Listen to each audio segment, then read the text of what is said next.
الحمدللہ رب العالمین والصلاة والسلام علی خاتم النبیین اما بعد فاعوذ باللہ من الشیطان الرجیم بسم اللہ الرحمن الرحیم۔ پڑھیے الصلاة والسلام علیک یا رسول اللہ وعلی آلک واصحابک یا حبیب اللہ۔ الصلاة والسلام علیک یا نبی اللہ وعلی آلک واصحابک یا نور اللہ۔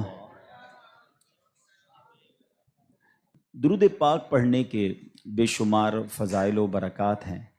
کاروباری حضرات بعض اوقات اس طرح کے وظائف پوچھتے ہیں کہ کوئی ایسا وظیفہ بتائیں جس میں کاروبار میں برکت بھی ہو، ناگہانی آفتوں مصیبتوں سے ہم محفوظ ہو جائیں، ہماری کوئی پروٹیکشن ہو جائے۔ تو میں ایک حدیث پاک آپ کو سنانا چاہتا ہوں۔ میرے آقا علیہ الصلوۃ والسلام فرماتے ہیں، جس کا مضمون ہے کہ جو شخص مصیبتوں اور پریشانیوں میں ہو اسے چاہیے کہ مجھ پر کثرت سے درود پڑھے کہ درود مصیبتوں اور پریشانیوں کو لے جاتا ہے۔ یعنی اگر کسی بھی تکلیف میں ہیں، اگر آپ چاہتے ہیں کہ وہ تکلیف، چاہے وہ بیماری ہے، چاہے وہ بزنس کی پرابلم ہے، واٹ ایور کلیمٹی اور پرابلم یو ہیو، درود پاک وہ وظیفہ ہے جو مشکلوں کو آسان کرنے والا وظیفہ ہے۔ اچھا، پھر اگر بینیفیشل کی بات کریں، ہم کاروباری لوگ ہیں، ہم ملٹیپلیکیشن آف بزنس کو غور کر رہے ہوتے ہیں کہ یار کدھر سرمایہ لگائیں یا کدھر سے آسانی کے ساتھ جو ہے وہ منافع کمایا جا سکے۔ تو نبی پاک علیہ الصلوۃ والسلام کی حدیث کا خلاصہ ہے کہ میرے آقا فرماتے ہیں جو ایک بار درود پاک پڑھتا ہے اللہ اس پر اپنی 10 رحمتیں نازل فرماتا ہے، جو 10 بار درود پاک پڑھے اس پر 100 رحمتیں نازل فرماتا ہے، اور فرمایا جو 100 بار درود پاک پڑھے اللہ کریم اس کی دونوں آنکھوں کے درمیان یہ لکھ دیتا ہے، یعنی لکھ دیا جاتا ہے کہ یہ بندہ نفاق اور جہنم کی آگ سے آزاد ہے، اور اسے قیامت کے دن شہیدوں کے ساتھ رکھا جائے گا۔ اب مجھے بتائیں، ہر درود پر ملٹیپلائی بائی 10 رحمتیں۔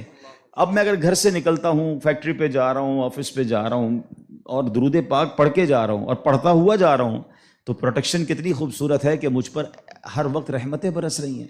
اور اگر کم از کم 100 بار دن میں درود پاک پڑھ لے تو یہ انعام کیا کم ہے کہ جہنم کی آگ سے بچ جائیں اور قیامت کے دن شہیدوں کے ساتھ حشر ہو جائے۔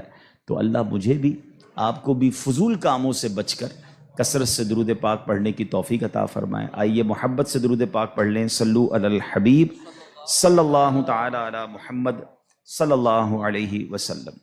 بخاری شریف کی حدیث سے میں آج اپنے اس ٹاپک کا آغاز کروں گا۔ جو ٹاپک میں نے چوز کیا ہے، جیسے آپ یہ واقعہ سن لیں گے تو پھر انشاءاللہ مزید ایلوبریٹ کرنا آسان ہو جائے گا۔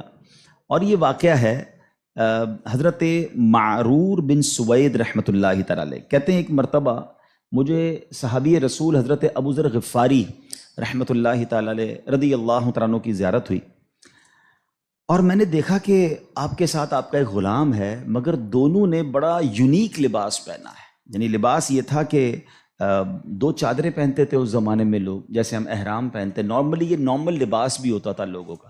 تو دیکھا کہ ایک نیچے کی چادر حضرت ابو ذر غفاری نے بڑی قیمتی پہنی ہے، اور جو اوپر چادر پہنی ہے وہ بڑے نارمل سے کپڑے کی پہنی ہے۔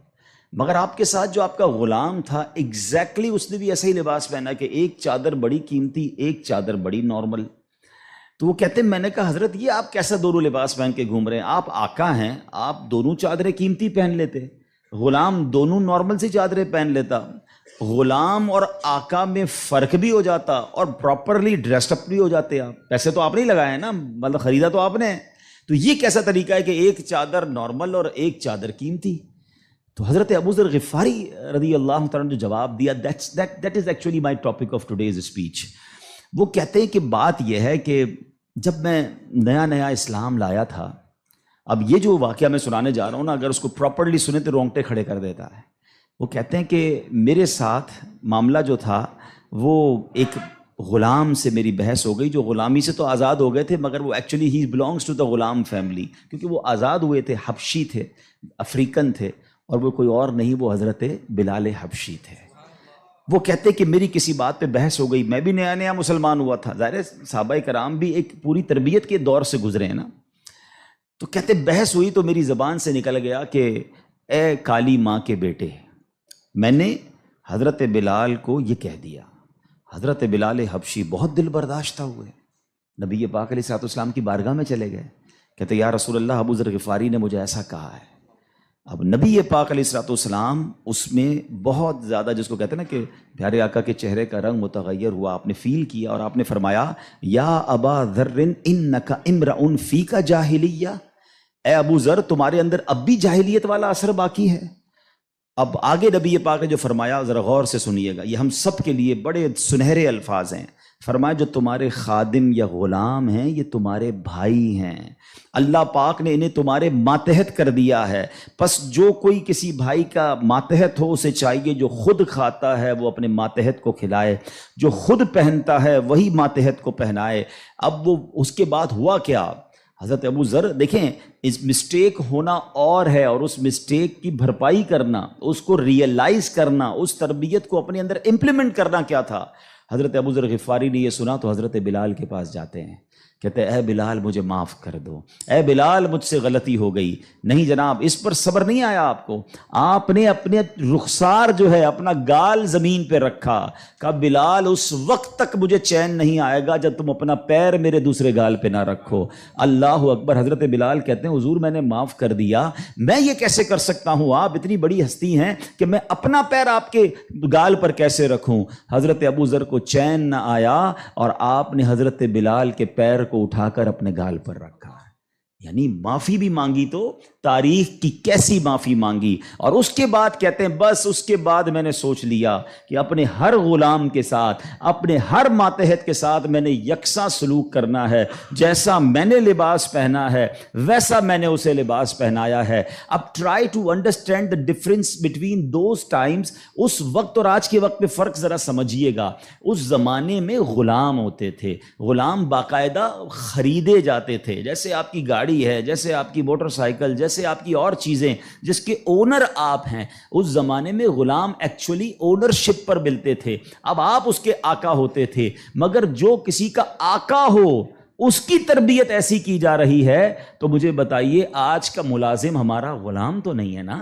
آج تو ہم نے اس سے ایک وقت کا اجارہ کیا ہے کہ جناب آپ 8 گھنٹے کے لیے میرے پاس آئیں گے اور پرٹیکولرلی یہ کام کریں گے، جو کام دیا میں اس سے وہ کام لے سکتا ہوں، نہ میرا وہ زر خرید غلام ہے، شام کو جا کر وہ کچھ بھی کرے اس کا میرا کوئی کانٹریکٹ ہی نہیں ہے۔ مگر اس کے باوجود جو آج ملازمین کے ساتھ سلوک کیا جاتا ہے، غلام کے ساتھ اچھا سلوک کرنے کا اسلام درس دیتا ہے، تو ملازمین کے ساتھ تو اس سے بڑھ کر اچھا سلوک کرنا ہوگا نا، کیونکہ وہ تو غلام بھی نہیں ہے۔ مگر آج غریب ملازمین کے ساتھ جس طرح بعض لوگ بیہیو کرتے ہیں، میں ایسا نہیں کہتا کہ سارے لوگ کرتے ہیں، ماشاءاللہ کچھ ہم نے دیکھا، چاہے وہ فیکٹری اونرز ہوں یا مالکان ہوں کاروبار کے، وہ بچوں جیسا سلوک کرتے ہیں، اور کرنا بھی یہی چاہیے۔ وہ غریب ہے تو اس کا مطلب یہ نہیں کہ اس کے پاس دل نہیں ہے، اور اسلام ہمیں حقوق بیان کرتا ہے اور ہمارے صحابہ نے اس کو کس طرح امپلیمنٹ کیا۔ اب یہ ایک بات ذہن میں رکھنی ہے، نبی پاک کی ایک حدیث یاد رکھیے گا، میرے آقا علیہ الصلوۃ والسلام فرماتے ہیں من آذا مسلما فقط آذانی ومن آذانی فقط آذ اللہ، جس نے کسی مسلمان کو تکلیف دی۔ اب اس میں کہیں بھی ایسا نہیں ہے کہ اپنے برابر کے مسلمان کو تکلیف نہیں دینی ہے، میں چیمبر آف کامرس کا ممبر ہوں تو کسی چیمبر آف کامرس کے ممبر کو تکلیف نہیں دینی، میں فیکٹری مالک ہوں تو کسی فیکٹری مالک کو تکلیف نہیں دینی، میں ایک ایلیٹ کلاس یا اچھی کلاس کا رہنے والا ہوں تو اپنی طرح کے لوگوں کو تکلیف نہیں دینی۔ یہ مطلقاً حدیث ہے، من آذا مسلمن، ٹھیلے والے کو بھی تکلیف نہیں دینی جو مسلمان ہے، جو جناب میرا ملازم ہے اسے بھی تکلیف نہیں دینی، جو میری فیکٹری کا دروازہ کھولتا ہے مجھے اسے بھی تکلیف نہیں دینی۔ بلکہ میں آپ کو سچ بات بتاؤں، یہ وہ لوگ ہوتے ہیں کہ جن کے ساتھ اچھا سلوک کر کے ہم اپنے رب کو بہت راضی کر سکتے ہیں۔ اب ایک اور واقعہ سنیے، اور سبحان اللہ یہ واقعہ بھی حضرت بلال حبشی ہی سے ریلیٹ کرتا ہے۔ اب آپ ایک اور بات سمجھیے، حضرت بلال حبشی کا بیک گراؤنڈ کیا تھا؟ حبشہ جو ہے وہ ایتھوپیا کو کہتے ہیں، آج کل وہ ملک ایتھوپیا ہے، ٹھیک ہے نا؟ اٹ مینز وہ افریقن تھے، عرب کے اندر ایک افریقن غلام کے طور پر وہ آئے تھے، اور آپ نے بہت ڈیفیکلٹ لائف اسلام کے لیے گزاری۔ جو آپ کا آقا تھا نا امیہ، میں نے وہی کہا کہ باٹ کر لیتے تھے، خرید لیتے تھے، وہ بہت سخت اسلام دشمن تھا۔ اب امیہ کو جب پتا چلا کہ حضرت بلال مسلمان ہو گئے، اب اس نے حضرت بلال پر مظالم کے پہاڑ توڑ دیے. ابھی حیدرآباد میں ہم لوگ موجود ہیں, گرمی کا سیزن ہے, ہم شاید 10 منٹ بھی باہر گرمی میں کھڑے نہ رہ سکیں اس وقت, لیکن مکے کی گرمی, جن کو جو گئے مکے مدینے میں, حضرت بلال کو تپتی ریت پر وہ لٹاتا تھا. اجر عطا فرمائے حضرت ابو بکر صدیق رضی اللہ تعالیٰ عنہ کو. دیکھیں حضرت ابو بکر صدیق بھی بزنس مین تھے, یہ میرا ٹاپک نہیں ہے, ورنہ ایک بہت خوبصورت یہ بھی ٹاپک ہے کہ ہمارے صحابہ جو بزنس مین تھے انہوں نے کہاں کہاں پیسے خرچ کیے. میں اور آپ بھی کرتے ہیں, but what a right investment they did on that time. Hazrat Usman غنی کی انویسٹمنٹ دیکھیں, آج بھی حضرت عثمان غنی کا وقف مدینے میں جاری ہے, آپ کے علم میں ہوگا. بہرحال حضرت ابو بکر صدیق گئے اور امیہ سے کہا کہ بلال مجھے بیچ دو. اب امیہ جو تھا نا وہ بڑا شیطان تو تھا ہی, اسلام دشمن تھا. حضرت بلال سے اس کا بغض کی وجہ بھی یہی تھی. تو اس نے مثال کے طور پہ, اس وقت مارکیٹ ریٹ تھا 500 درہم, میں مثال کے طور پہ اس نے کہا میں 1000 درہم لوں گا.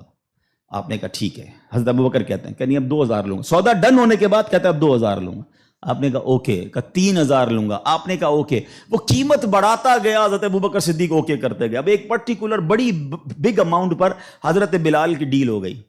امیہ کہتا ہے اے ابو بکر, میں نے تو تمہارے بزنس کے بڑے چرچے سنے تھے, مجھے تو یہ پتا تھا کہ تم جو ہے بڑے جانچ کر بڑی طریقے سے سودا خریدتے ہو, اتنا مہنگا یہ حبشی غلام خرید لیا. حضرت ابو بکر کے تاریخی الفاظ سنے, وہ کہتے ہیں امیہ تمہیں کیا معلوم بلال کی قیمت کیا ہے, تم اس سے زیادہ مانگتے میں اس سے زیادہ تمہیں دیتا. اللہ اکبر. رقم دی حضرت بلال کو لے کر نبی پاک کے پاس. اب ذرا سنیے گا, جب نبی پاک نے حضرت بلال کو دیکھا نا, کہا حضرت ابو بکر کہتے ہیں یا رسول اللہ بلال حاضر ہے, بلال کو آزاد کروا کے لایا ہوں. نبی پاک فرماتے ہیں اے ابو بکر, بلال کو خریدنے میں جتنے پیسے خرچ کیے تھوڑے پیسے میرے بھی اس میں شامل کر لو. اتنا پیار. اور حضرت بلال کے اس بیوٹیفل ڈیل میں حضرت ابو بکر نے کہا حضور میرا سب کچھ آپ ہی کا تو ہے, اگر میں نے کچھ خرچ کیا تو حضور یہ سب آپ کا ہے. اب حضرت بلال کا یہ بیک گراؤنڈ تھا, یاد رکھیے گا. اب مکے میں بڑے بڑے سردار بھی مسلمان ہوئے. آپ سب کو یاد ہونا چاہیے اسلامی تاریخ کا ایک ٹرننگ پوائنٹ تھا, اور وہ ٹرننگ پوائنٹ تھا فتح مکہ. ٹھیک ہے نا, فتح مکہ سے پہلے 10,000 لوگ مسلمان ہوئے. میں تھوڑا سا 1-2 منٹ میں تھوڑا سمرائز کر دوں تاکہ آپ میرے ساتھ اور انوالو بھی ہو جائیں, اور یہ تاریخ پتہ ہونی چاہیے. فتح مکہ ہوتی ہے 10 ہجری میں. 10 ہجری کا مطلب 8 ہجری میں, معاف کیجیے گا, فتح مکہ ہوتی ہے 8 ہجری میں. 8 ہجری کا مطلب ہے کہ نبی پاک علیہ الصلوۃ والسلام نے جو 40 سال کی عمر میں اسٹرگل آف اسلام شروع کی, اس کے 13 سال مکے میں گزارے, 8 سال مدینے میں گزارے. 13 اور 8 کتنے ہو گئے؟ 21 سال. 21 ایئرز میں 10,000 مسلمان ہوئے تھے. سمجھ رہے ہیں بات کو؟ اور اب کانکر ہوتا ہے مکہ. جب مکہ فتح ہوا اور تمام مظالم کرنے والے لوگ موجود تھے, سرداران مکہ موجود تھے, اور ان کو پتا تھا آج ہمارے تکہ بوٹی کر دیے جائیں گے, آج ہمارے سر قلم کر دیے جائیں گے, کیونکہ ہم نے تو اتنا ستایا ان کو, مکہ چھوڑ کے مدینے جانا پڑا. مگر اینڈ آف دا ڈے جو نبی پاک کا شاندار فیصلہ تھا کہ آپ نے سب کو معافی کا اعلان فرما دیا, یہاں تک کہ صحابہ کرام کی جن پراپرٹیز پر مکے کے کفار نے قبضہ کر لیا تھا, میرے آقا نے کہا وہ پراپرٹیاں بھی تمہیں ہم واپس نہیں لیں گے, وہ بھی تمہاری ہو گئیں. اس معافی کا فائدہ کیا ہوا یہ سمجھنا بہت ضروری ہے کہ 10,000 مسلمان ہیں 21 سالہ کوشش میں, اور سن 10 ہجری میں آفٹر 2 ایئرز جب میرے آقا فتح مکہ کے بعد حج فرماتے ہیں, جس کو ہم حجۃ الوداع کہتے ہیں, اور خطبہ حج کے موقع پر میدان عرفات میں 1,24,000 صحابہ اکرام ہوتے ہیں. معافی کا فائدہ دیکھ رہے ہیں؟ ہم کہتے ہیں بدلہ لوں گا, دشمنی چلے گی, نسل در نسل چلے گی, مٹا کے رکھ دوں گا, چھوڑوں گا نہیں. لڑائی کر کے دیکھ لو یا معاف کر کے دیکھ لو. ایک معافی نے اسلام کو کہاں پہنچایا؟ 10,021 سالوں میں, اور معافی کے بعد ودن 2 ایئرز 1,24,000 صحابہ کہاں موجود ہیں؟ عرفات کے میدان میں موجود ہیں. اینڈ فرام دیٹ ڈے, ایک اور بات, ہسٹری پڑھیے اسلام کی, فتح مکہ کے بعد اسلام نے جو ٹیک آف کیا ہے, آج تک اسلام پیچھے نہیں گیا. 200 کروڑ مسلمان ہیں آج دنیا میں. یہ فیضان ہے فتح مکہ کے اس اعلان کا, لا تثریب علیکم اليوم, آج تم سب آزاد ہو, تم سے کوئی سوال نہیں ہوگا. اور اس کے بعد سے اسلام کو جو عروج ملا. لیکن بھائی تربیت کا ٹائم تھا نا, جب یہ فتح مکہ ہو گیا نا, تو پیارے آقا علیہ الصلوۃ والسلام نے اب مکے کی چابی, کعبے کی چابی ملی, اور اب کعبے کی چھت پہ اذان دینی تھی. یعنی ایک طرح سے یہ ایک وکٹری کا اعلان تھا. تو نبی پاک نے کس کو کہا؟ حضرت بلال کو کہا کہ ایک بلال جاؤ اور کعبے کی چھت پہ اذان دو۔ اب جو سرداران مکہ تھے نا، وہ کہتے ہیں یار ہم اتنے بڑے بڑے سردار، اتنی بڑی فیملی سے تعلق رکھنے والے ہیں، اتنا پیسہ ہمارے پاس، اتنے بڑے قبیلے کے سربراہ، اور آج اتنے عظیم موقع پر جو فتح مکہ کے بعد اذان دینے کا موقع، وہ بھی کعبے کی چھت پر، وہ کس کو دیا جا رہا ہے؟ ایک حبشی غلام کو۔ اللہ اکبر! یہ خبر نبی پاک تک پہنچ گئی کہ کچھ لوگ بے چین ہیں، کچھ لوگوں کو یہ برا لگ رہا ہے کہ بلال کو یہ موقع کیوں ملا، ہم بڑے خاندان والے، ہم پیسے والے۔ پیارے آقا علیہ الصلوۃ والسلام نے ان کو بلایا۔ پہلے تو نبی پاک نے سوال کیا کہ کیا آپ لوگ ایسی باتیں کر رہے تھے؟ کہ جی حضور کر رہے تھے۔ اب نبی پاک نے کیا فرمایا؟ نبی پاک کی گفتگو سے پہلے قرآن کی آیت نازل ہوتی ہے اور رہتی دنیا کے لیے ایک اصول بیان ہو گیا۔ اب یہ اصول مجھے اور آپ کو یاد رکھنا ہے۔ اللہ کریم قرآن میں ارشاد فرماتا انا اکرمکم عند اللہ اتقاکم، فرمایا بے شک اللہ کے یہاں تم میں زیادہ عزت والا وہ ہے جو تم میں زیادہ پرہیزگار ہے۔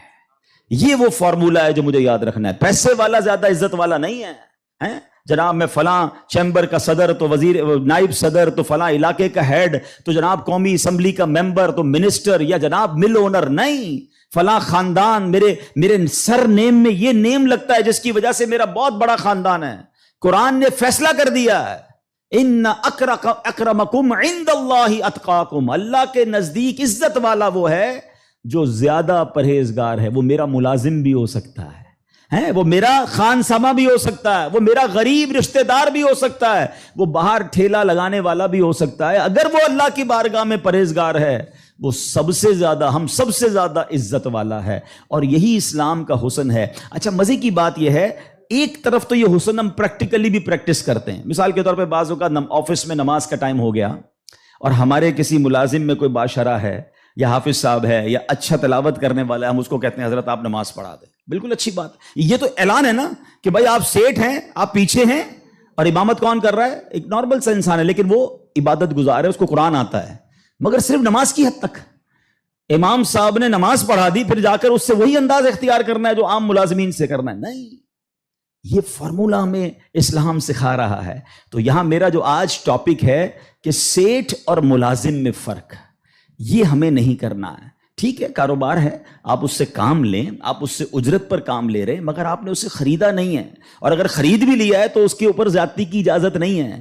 مگر آج چونکہ غریب لوگ ہیں، بیچاروں کو جاب ملتی نہیں، تو جو منہ میں آیا کہہ دیتے ہیں، جس طرح ڈانٹنا ہے ڈانٹ دیتے ہیں، اور بعض اوقات تو گالیاں نکالتے ہیں۔ مجھے یاد ہے ایک صاحب مجھے ملے اور مجھے جو ہے وہ میں نے پوچھا، ایسے تھوڑا سا کلوز تھے کہ یار آپ کی سیلری کتنی ہے؟ اب یہ تھوڑی چند سالوں پرانی بات ہے۔ He is not that much professional, normal سا انسان تھا، منشی ٹائپ کے جیسے ہوتے ہیں نا۔ تو کہتے 80,000 تنخواہ ہے۔ میں نے کہا ماشاءاللہ تنخواہ تو اچھی ہے۔ تو کہتے ہیں 40,000 کام کے ہیں، 40,000 گالیوں کے ہیں۔ تو میں حیران ہو گیا، کہتا صبح سے شام گالیاں سنتا ہوں بھی بھائی، کیا کروں، غریب آدمی ہوں، پیسے اچھے ملتے ہیں اس لیے چھوڑ نہیں سکتا۔ اب میں نے سوچا کہ وہ جو مالک ہے، وہ جو سیٹ ہے، وہ قیامت کے دن کیا جواب دے گا؟ کیا پیسے دے کر گالی دینے کی تمہیں اجازت مل گئی ہے؟ کیا ذلیل کرنے کی اجازت مل گئی؟ ایسا نہ کریں پلیز۔ ہمارا اسلام ہمیں بہت خوبصورت مساوات کا درس دیتا ہے، اور غریب لوگ تو زیادہ ڈیزرو کرتے ہیں انہیں پیار کرنے کا۔ نبی پاک علیہ الصلوۃ والسلام کو، اب میرے آقا کا انداز دیکھیے گا، صحابہ بھی تو غریب تھے نا۔ اب صحابہ میں ایک بہت بڑی تعداد تھی جو اصحاب صفہ کے تھے۔ اصحاب صفہ آپ گئے ہوں گے مدینہ شریف، اللہ بار بار ہم سب کو حاضری عطا فرمائے۔ وہاں ایک بینچ، ایک چبوترا بنا ہوا ہے۔ یہ جو اصحاب صفہ تھے نا، یاد رکھیے گا، یہ اپروکسیمیٹلی 70 کے قریب ہوتے تھے، ان کی تعداد پلس مائنس ہوتی تھی۔ ان میں بہت بڑا نام حضرت ابو ہریرہ رضی اللہ تعالیٰ عنہ کا بھی ہے۔ یہ صحابہ اتنے غریب تھے کہ ان کے پاس گھر نہیں ہوتا تھا، ان کے پاس پہننے کے لیے پورے کپڑے بھی نہیں ہوتے تھے، ایک لباس، ایک چادر پہن کے بعض اوقات بیٹھے ہوتے، مگر شوق کیا تھا کہ علم دین سیکھنا ہے، نبی پاک علیہ الصلوۃ والسلام سے تربیت لینی ہے۔ تو کھانا بھی پیارے آقا انہیں بھجوا دیتے، اور نبی پاک ان کے ساتھ رہتے تھے۔ اب ذرا یاد رکھیے گا، صحابہ کرام کچھ تھے جو مزدوری کا کام کرتے تھے۔ ہمارے ساتھ بھی کبھی کبھی ہوتا ہے کہ یار کوئی محنت مزدوری والا آئے تو اس کے کپڑوں سے اسمیل آتی ہے، کپڑے پرانے ہوتے ہیں، بدبو آ رہی ہوتی ہے، ہم اس سے دور ہو جاتے ہیں۔ اب کیا ہوا کہ نبی پاک علیہ الصلوۃ والسلام کے پاس کچھ ایسے لوگ آ کر بیٹھنا شروع ہوئے جب پیارے آقا اللہ کا ذکر کر رہے ہوتے تھے کہ بال بکھرے ہوتے تھے، پہننے کے لیے ایک کپڑا ہوتا تھا اور ان کی اسمیل بھی آتی تھی، کپڑوں سے مہک بھی آتی تھی.